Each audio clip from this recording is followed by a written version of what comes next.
Hello everyone, welcome to my YouTube channel honours student. AFM का 2024 का हम question paper solve कर रहे हैं।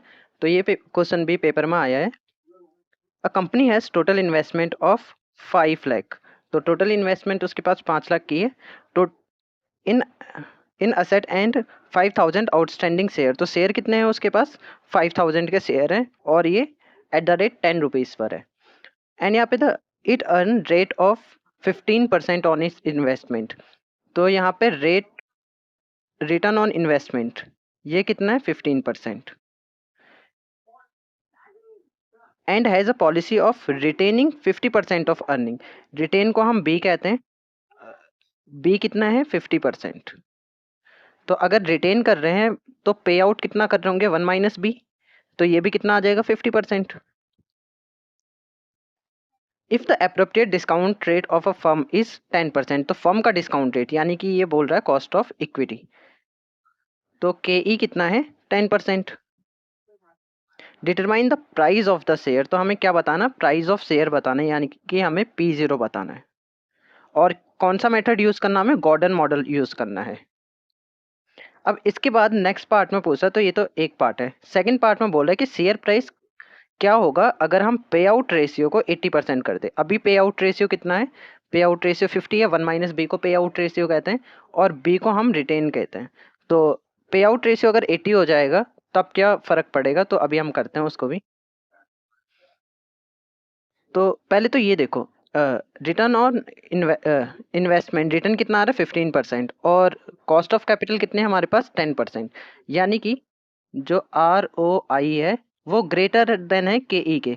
और ये किस केस में होता है? ये होता है ग्रोथ स्टेज पे। ठीक है, 3 स्टेज होते हैं।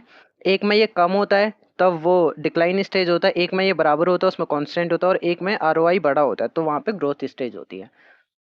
तो हमें ग्रोथ निकालनी है। तो ग्रोथ का क्या फॉर्मूला होता है? ग्रोथ का फॉर्मूला होता है बी इंटू में आर। तो यहाँ पे हमारे पास बी कितना है? 50% मल्टीप्लाई आर। आर हम इसको कहते हैं रिटर्न ऑन इन्वेस्टमेंट। ये कितना? 15%। तो 0.15 एंड यहाँ पे 0.05। तो ये हमारे पास ग्रोथ कितनी आ जाएगी? 0.075। तो ये हमारे पास जे निकल गया है। अब हमें क्या निकालना है? हमें प्राइस निकालना है, पी नॉट। तो गॉर्डन मॉडल का फॉर्मूला क्या होता है?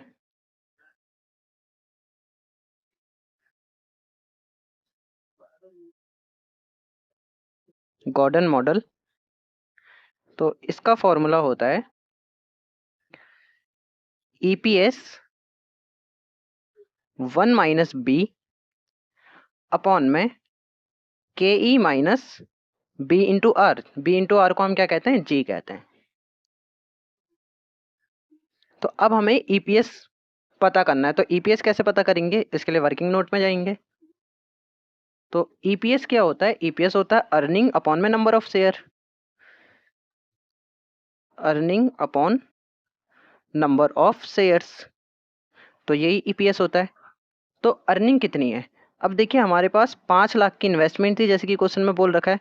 5 लाख पे हम कितना कमा रहे थे? 15% कमा रहे थे, 0.15। अपॉन में नंबर ऑफ शेयर भी हमें क्वेश्चन में ही दे रखा है। वो कितने दिए थे? 50,000। तो जब हम इसको सॉल्व करेंगे तो हमारे पास जो ईपीएस आएगा वो आ जाएगा 1.5। तो ईपीएस हमारे पास है, 1 माइनस बी हमारे पास है, के ई हमें क्वेश्चन में गिवन था, और जी जिसको बी मल्टीप्लाई आर कहते हैं ये हमने कैलकुलेशन से निकाल लिया है। तो अब बस फॉर्मूले में वैल्यूज पुट करनी है। तो 1.5, 1 माइनस बी कितना था? 50% यानी कि 0.5, अपॉन में के ई क्वेश्चन में दे रखा था 10%, माइनस ग्रोथ अभी हमने निकाला है 0.075। जब हम इसको कैलकुलेटर में सॉल्व करेंगे तो ये हमारे पास आ जाएगा ₹30। और ये क्या है? ये है P0। तो ये इस तरह से पहला पार्ट सॉल्व हो चुका है। अब लेकिन यहाँ पे एक और बोल रखा है, यहाँ पे जो सेकंड पार्ट है, how is the share price expected if पे आउट रेशियो को अगर हम चेंज करके 80% कर देते हैं तो इसके लिए अब हम क्या करेंगे? सेम वही पे आउट रेशियो को हम क्या कहते हैं? 1 माइनस बी। ये कितना कर दिया इन्होंने? 80% कर दिया है। हमें क्या निकालना है? हमें निकालना है कि प्राइस क्या होगा। उसके बाद जी दोबारा से निकलेगा, वो क्या होता है? B into R. अब पे आउट रेशियो अगर 0.8 है तो रिटेन रेशियो जिसको हम बी कहते हैं वो कितना आएगा? 1 माइनस 0.8 तो 0.2। इसकी वैल्यू हम ग्रोथ में रख देते हैं तो ग्रोथ की वैल्यू क्या आ जाएगी? 0.2 मल्टीप्लाई में आर को कोई चेंज नहीं हुआ, मतलब कुछ दिया नहीं है आर का, तो आर हम वही मानेंगे और ये आ जाएगा 0.03 का ग्रोथ आ गया है। ओके, ईपीएस की कोई बात नहीं करिए तो ईपीएस सेम पिछले वाला ही रहेगा। तो अब हमें यहाँ पे गॉर्डन मॉडल से हमें प्राइस निकालना है। तो फॉर्मूला क्या था?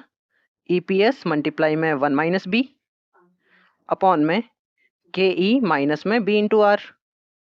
तो अब इसको हम सॉल्व कर लेंगे आगे।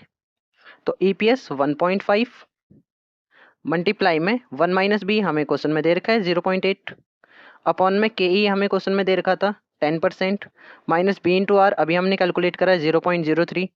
जब हम इसको कैलकुलेटर से सॉल्व करेंगे तो ये कितना आ जाएगा?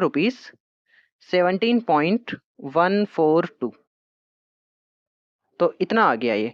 अभी कह रहा है कि एक्सपेक्टेड टू चेंज की शेयर प्राइस कितना चेंज हुआ है ये हमें बताना है। तो चेंज इन शेयर प्राइस का फॉर्मूला लगा देंगे अब हम यहाँ पे। तो चेंज इन शेयर प्राइस यानी कि डेल्टा P0 ये क्या होगा? अब चेंज कैसे निकालते हैं हम? न्यू वैल्यू माइनस में ओल्ड वैल्यू अपॉन में ओल्ड वैल्यू। ठीक है, ये शेयर प्राइस का नॉर्मल सा फॉर्मूला है। अगर हम कोई भी चेंज निकालते हैं तो परसेंटेज चेंज।